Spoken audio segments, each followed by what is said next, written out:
This is the General Overseas Service of All India Radio. Namaskar, the news snippets. Prime Minister Narendra Modi has hailed the role of Indian media during the COVID-19 pandemic. He said media has served the people in an unprecedented way by spreading awareness of coronavirus. He added Indian media should now go global. The Council of Foreign Ministers CFM of the Shanghai Cooperation Organization will take place from today in Moscow. External Affairs Minister Dr. S. Jaishankar will be attending the meeting.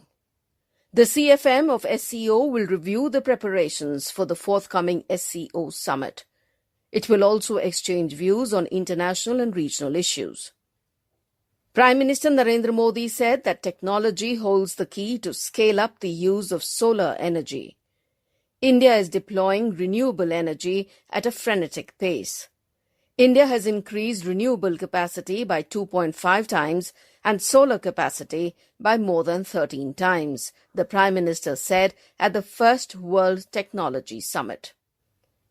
Union Minister for Petroleum and Natural Gas, Dharmendra Pradhan, said that Indian oil and gas companies are increasingly and actively taking part in clean energy transition.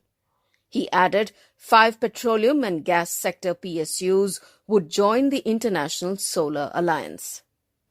Union Commerce and Industry and Railways Minister Piyush Goyal has said that India is working on clean energy mission with a collective mindset.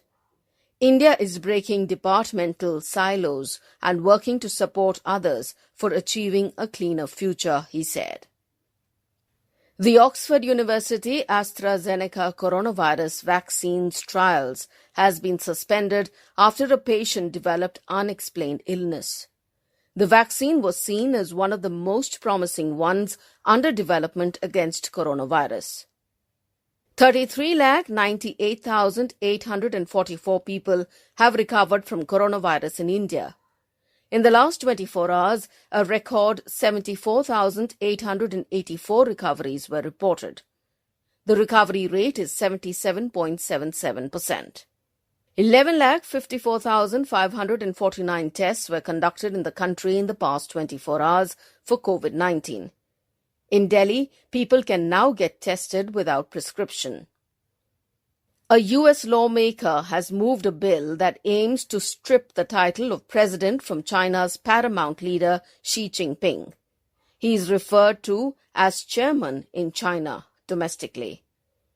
The Name the Enemy bill was moved by Representative Scott Perry, Republican, of Pennsylvania in the U.S. House of Representatives. And that is the end of the news snippets.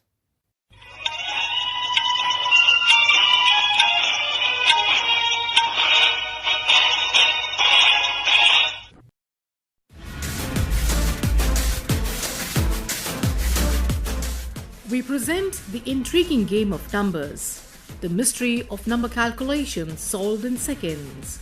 So be ready with your pen and paper and let your mind explore the world of numbers. 9, 8, 7, 6, 5, 4, 3, 2, 1. Playing with numbers. Playing with numbers for the maths lovers and developers.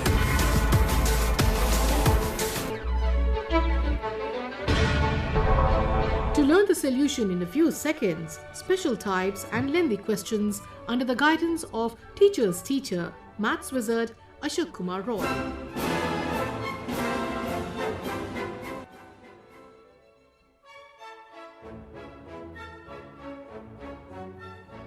In this episode, we will find out the value of 104 square. For this, we will make 2 boxes from left side to right side. And we will keep in our mind the digits at units place in 104. Here, 4 is very important. So, in the first box from left side, we will write 104 plus 4. And in the second box from left side or from first box from the right side, we will write 4 square, which is already 16. Now it's turn to find out the value of 104 square. For it, in the first step, we will calculate 104 plus 4, which will be 108 for the first box from left, and in the second step for the right box. We will keep in our mind the value of 4 square in 2 digits, that is 16. So, in the first box, we have 108 and in the second box, we have 16. So, final answer of 104 square will be 10816. You know that 108 is from 104 plus 4 and 16 is from 4 square. So the final answer from 2 boxes we will get 10816, which is 104 square. Finally, we will put both the 3-digit numbers 108 and assumed 2-digit number 16 in both boxes from left to right respectively to get the value of 104 square. Thus, as a result, we have the value of 104 square as 10816.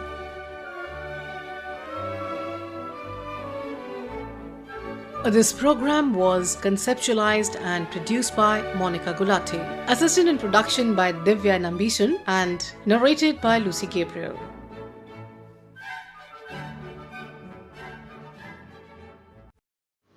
You are tuned to the General Overseas Service of All India Radio. We now bring you today's commentary. Prime Minister says reforms only way forward. It is scripted by Shazi Jha, educationist, and read by Kaushik Rai.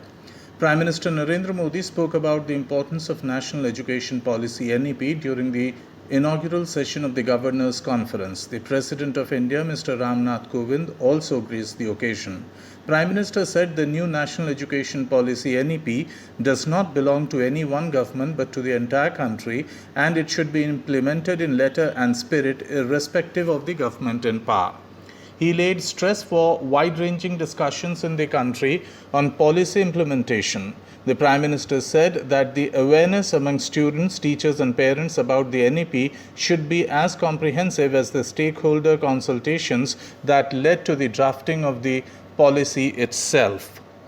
The key to NEP's success, he said, lies in stakeholder involvement.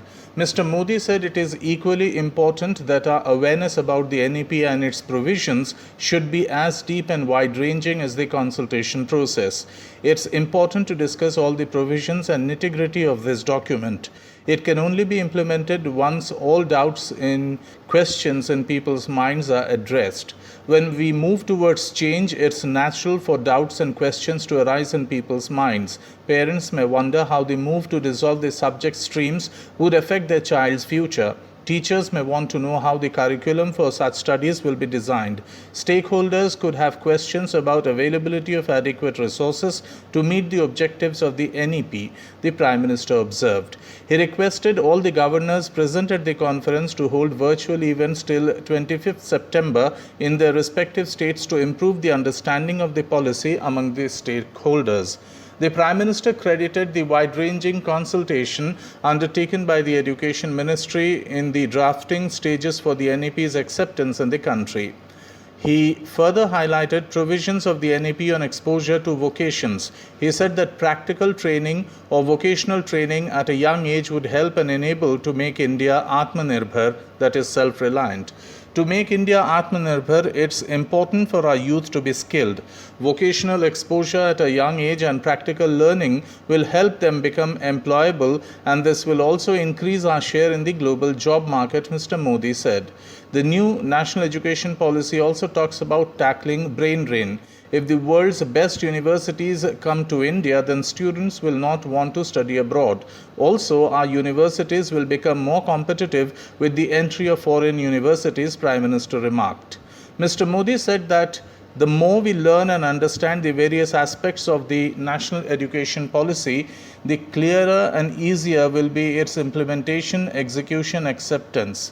He said that the policy has been devised and molded over a period of 3 to 4 years, prior to which immense thought process and research as well as ideas and resources were poured into structuring and strategizing the present education policy model.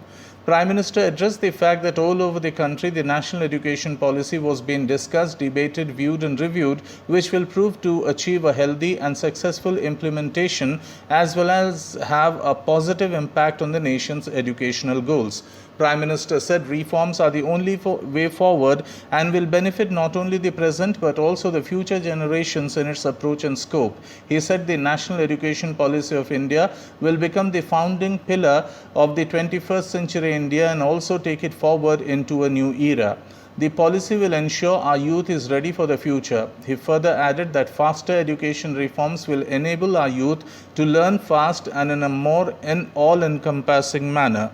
The national education policy includes as well as benefits everyone in its scope and has no bias whatsoever. Prime Minister said the reforms introduced comply and further enhance the requirements of the fast-changing times and the dynamics of the social, political and economic challenges. That was a commentary. Prime Minister says reforms only way forward. It was scripted by Shazi Jha, educationist. This broadcast came to you from the General Overseas Service of All India Radio.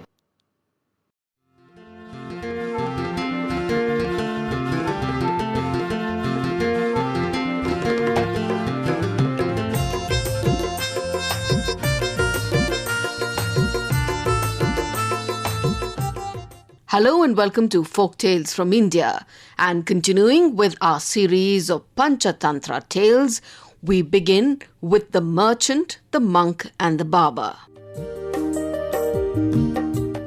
There was a merchant who lost his entire fortune. One night, a Jain monk appeared in his dream and said, "I am wealth. Tomorrow morning I shall come to your home. Strike me on the head with a stick and I shall turn into gold. After that, you will never be poor again." Next morning, a Jain monk appeared in the doorway. He was a splitting image of the one that the merchant had seen in his dream. When the merchant saw him, he was delighted and immediately struck him on his head with a stout stick. The monk fell to the ground and turned into a pile of gold. The merchant picked up the gold and quietly hid it in a secluded room of the house. However, a barber had witnessed this entire occurrence.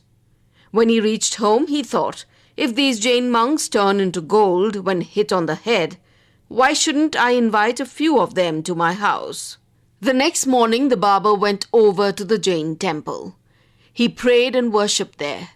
After he finished worshipping, he went over to the chief monk, knelt on the ground with folded hands and said, "I bow before you and implore you, when you go out for alms today, please come and dine at my house and bring the other monks with you." "My good disciple," said the monk, "we will surely visit your home."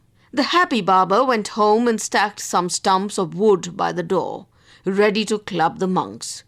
As soon as the monks entered the barber's house, he began to beat them on their heads with the sticks. Some fell dead, a few had their heads smashed in, while the others screamed for help. When the chief watchman of the town heard their cries, he ordered his men to find out what the noise was all about. The watchman went to investigate, and they saw the monks rushing out of the barber's house, blood streaming out of their wounds.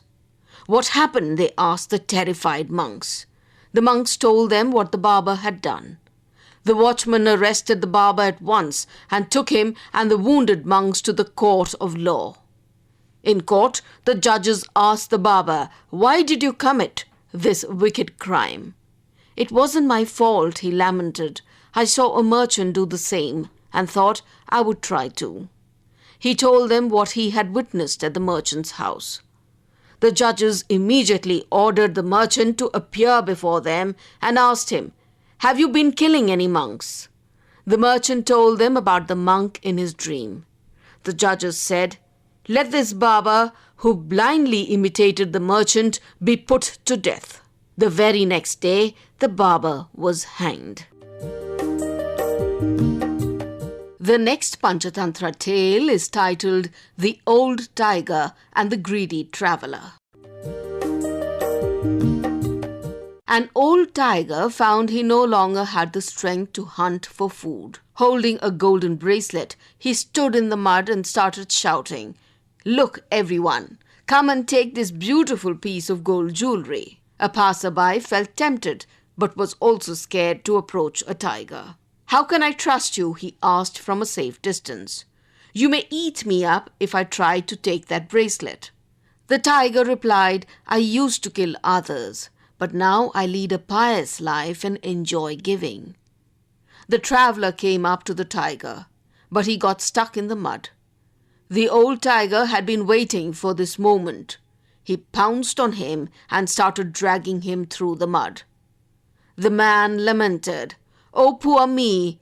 In my greed, I forgot the simple rule that a killer always remains a killer."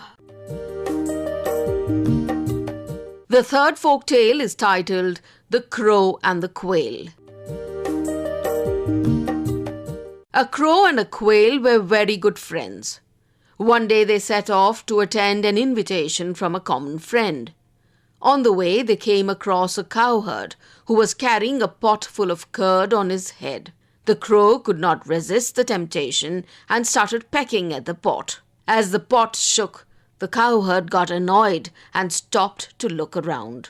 The crow sensed danger and flew away fast. The cowherd noticed a quail flying over his pot. He thought that the quail was trying to get at the curd and killed it with a stone. The poor quail thus lost his life for having kept bad company. The fourth Panchatantra tale is titled The Frog and the Mouse.